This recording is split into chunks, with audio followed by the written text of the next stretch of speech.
Main রাস্তার উপরে লোক জাল নিয়ে মাছ ধরছে। কি আশ্চর্য ঘটনা, আমি এই ফার্স্ট টাইম দেখলাম। সত্যি বলতে কালকের রাতে যা বৃষ্টি হয়েছে, আমি এতদিনে কোনো দিন এত বৃষ্টি দেখিনি। আমি যতদিন গড়িয়াতে এসছি ততদিনে এত বৃষ্টি তো দেখিইনি। এরকম জল উঠতেও এতদিনে দেখিনি। এই প্লেসটাতে শ্রীনগরে এতটা জল ওঠে না। সত্যি বলতে এত বৃষ্টি হয়েছে। পুজোর আগে শুনেছিলাম যে বৃষ্টি হবে, তা বলে যে এত বৃষ্টি হবে সত্যি ভাবতে পারিনি।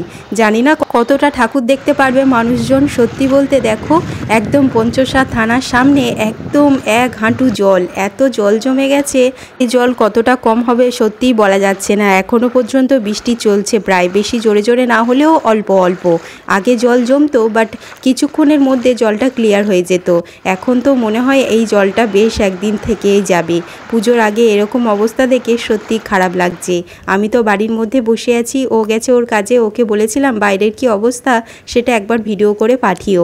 ও পাঠিয়েছে দেখে আমি তো অবাক, ভাবলাম তোমাদের সাথে একটু শেয়ার করে দিই। ট্রেনও নাকি বন্ধ, সকাল থেকে একটাই ট্রেন গেছে।